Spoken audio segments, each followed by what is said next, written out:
ఇవాల్టితో కుప్పం చంద్రబాబు పర్యటన ముఖ్యనుండగా ఆయన రోడ్ షోపై ఉత్కంఠ నెలకొంది. షెడ్యూల్ ప్రకారం ఇవాళ గుడిపల్లిలో రోడ్ షో జరగాల్సి ఉండగా కుప్పంలో రోడ్ షోకి మైక్ పర్మిషన్ అడుగుతున్నారు. చంద్రబాబు నిన్న డీజీపీకి లేఖ రాసిన రోడ్ షోకి ఆటంకాలు లేకుండా చూడాలని కోరారు. అయితే పోలీసుల నుంచి ఇంకా క్లారిటీ రాలేదని సమాచారం. మరోవైపు డీజీపీకి రాసిన లేఖలో పోలీసుల తీరుపై చంద్రబాబు ఫైర్ అయ్యారు. కుప్పం పర్యటనలో పోలీసులకు పలుమార్లు ఆటంకం కలిగించారని విమర్శలు గుప్పించారు. వాహనాలను నిబంధనలకు విరుద్ధంగా స్వాధీనం చేసుకున్నారని మండిపడ్డారు. పెద్దూరుకు వచ్చిన తనపై పోలీసు బలగాలతో అడ్డుకున్నారన్నారు చంద్రబాబు. శాసనసభ్యుడిగా తనకున్న ప్రాథమిక హక్కులు కాలరాశానంటూ లేఖలో ధ్వజమెత్తారు. భద్రత కల్పించడంలో జిల్లా ఎస్పీ విఫలమయ్యారని అన్నారు. కార్యకర్తలపై లాఠీలతో దాడి చేశారని, క్రిమినల్ కేసులు పెట్టారని ఆరోపించారు. గుర్తింపు కార్డులు లేకుండా పోలీసు యూనిఫామ్తో తిరుగుతున్నారని ఫైర్ అయ్యారు. పలమనేరు డీఎస్పీపై తక్షణమే చర్యలు తీసుకోవాలని డీజీపీకి రాసిన లేఖలో డిమాండ్ చేశారు.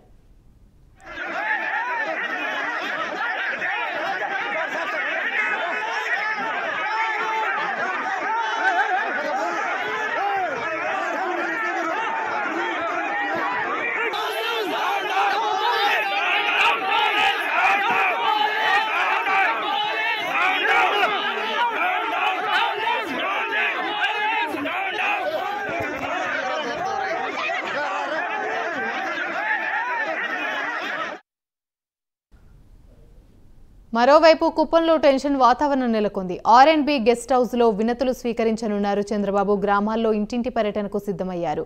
అయితే గుడిపల్లి పిఎస్లోనే చంద్రబాబు చైతన్య రథం ఉన్నట్లు సమాచారం. రథాన్ని అప్పగించాలని టీడీపీ శ్రేణులు నిరసనలకు సిద్ధమవుతున్నారు. పోలీస్ స్టేషన్ ఎదుట ధర్నా నిర్వహించాలని చంద్రబాబు ఆలోచిస్తున్నారు.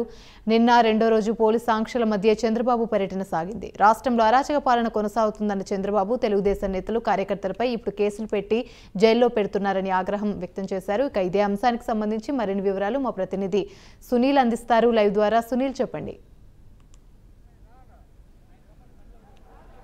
రైట్ యామిని, ఏదైతే కుప్పం పర్యటనలో చంద్రబాబును అడుగడుగునా అడ్డుకుంటున్నారంటూ పోలీసులపై ఏదైతే రాష్ట్ర డీజీపీకి అయితే చంద్రబాబు అయితే లేఖ రాశారు. ముఖ్యంగా ఎక్కడ చూసినా పోలీసులు మా కార్యక్రమాలకే అడ్డుకుంటున్న పరిస్థితి అయితే ఉందని చెప్పేసి ఆయన అయితే తెలిపిన పరిస్థితి అయితే ఉంది. ఎందుకంటే ఆయన అయితే ఈరోజు గుడిపల్లెలో పర్యటించుతున్నారు. ముఖ్యంగా గుడిపల్లెలో పోలీస్ స్టేషన్ ఎదుటే ఆయన ధర్నా చేసేందుకు పూర్తి స్థాయిలో ఈరోజు ఆయన సిద్ధమవుతున్న నేపథ్యంలో పోలీసులు భారీ స్థాయిలో ఇక్కడికైతే చేరుకున్నారు. ఎందుకంటే గుడిపల్లిలో ఆయన పూర్తి స్థాయిలో అడ్డుకునేందుకే భారీ స్థాయిలో పోలీసులు చేరుకున్నారని చెప్పేసి ఇప్పటికే టీడీపీ నాయకులు అయితే ఆరోపిస్తున్న పరిస్థితి అయితే ఉంది. మరోవైపు కొంతమంది టీడీపీ నాయకులు ఉన్నారు, వాళ్ళని అడిగి తెలుసుకుందాం. ఎందుకంటే చెప్పండి, ఈరోజు ఆయన అయితే పూర్తి స్థాయిలో అడ్డుకుంటామని చెప్పేసి ఏదైతే పోలీసులు తెలుపుతున్న పరిస్థితి అయితే ఉంది, ఎలా ఉండబోతుంది? ముఖ్యంగా దీనికి సంబంధించి ఇప్పటికే చంద్రబాబు ఫోర్స్ అని ప్రత్యేకంగా ఏర్పాటు చేసి ఆయన్ని పూర్తి స్థాయిలో రక్షణగా ఉంటామని చెప్పేసి ఇప్పటికే అన్ని సిద్ధం చేసిన పరిస్థితి ఎలా ఉంటుంది? ఈరోజు ఏం అడ్డుకుంటారు? ఏం చేసినామని అడ్డుకుంటారు? అప్రజాస్వామికంగా మేము ఏమైనా పని చేసినామా? కుప్పంలో ఏమైనా రక్తం ఏరులై పారుతా ఉందా? 30 ఏళ్ళుగా ప్రశాంతత ఉన్న కుప్పం తీసుకొచ్చి పోలీసు లైన్లో పెట్టి మా కార్యకర్తలందరి మీద తప్పుడు కేసులు పెట్టి 80 మంది మీద కేసులు పెట్టారు. మహిళల మీద, వృద్ధుల మీద, విద్యార్థుల మీద, యువజన సంఘాల మీద, మెయిన్ పార్టీ కార్యకర్తల మీద, వీళ్ళందరి మీద హత్యాయత్నం కేసులేంది? ఎవరెవరిని హత్య చేశారు? కుప్పము ఈ చిత్తూరు జిల్లా, ఉమ్మడి చిత్తూరు జిల్లాలో అత్యంత ప్రశాంతమైన వాతావరణమైన ప్రాంతము.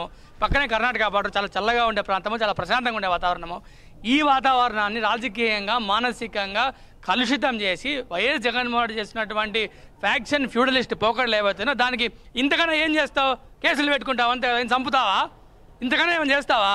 చంపుతావా? నువ్వు చంపుకోపో. ఎంతమందిని చంపుతావు?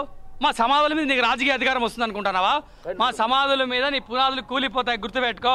రాజకీయంగా నువ్వు సమాధి అయిపోయావు, నీ సినిమా అయిపోయింది.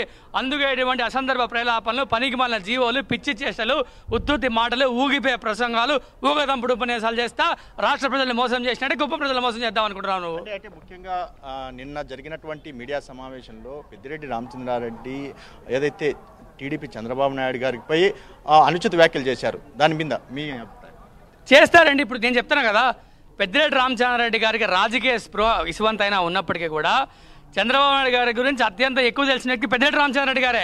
ఆయన రాజకీయ నీతి ఇవన్నీ కూడా తెలుసుకున్నటువంటి ఆయన ఈరోజు ఆయన అనుచిత వ్యాఖ్యలు చేస్తా ఏదంటే అది మాట్లాడుతూ ఉంటే కుప్పం ప్రజలు సహించరు.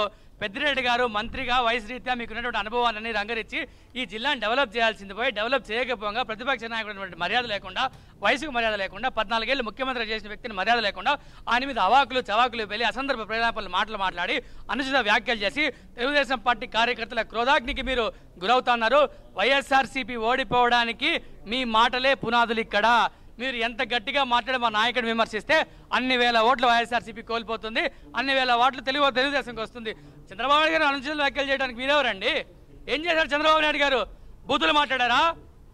ఏమన్నా ఇక్కడ కుప్పంలో ఏమన్నా అందరినీ తరిమి కొట్టారా? కుప్పం ప్రజల్ని వాటాలు అడిగారా?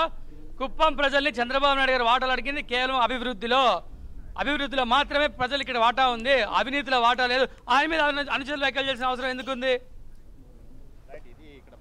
ఏదైతే టీడీపీ అయితే ఎట్లా తిరిగి ఇక్కడ ఆయన కార్యక్రమాలు అయితే నిర్వహిస్తామని చెప్పేసి టీడీపీ నాయకులు చెప్తున్నారు. మరోవైపు రామకుప్పంలో కూడా 2 వాలంటీర్లు టీడీపీలో చేరినట్లయితే సమాచారం అయితే ఉంది. ఎందుకంటే చంద్రబాబు నాయుడు గారి సమక్షంలోనే వాళ్ళు ఇద్దరైతే టీడీపీలో చేరిన పరిస్థితి ఉంది. ఆయన అయితే కలిసిన పరిస్థితి ఇక్కడ ఉంది. యావని రైట్, థ్యాంక్ యూ.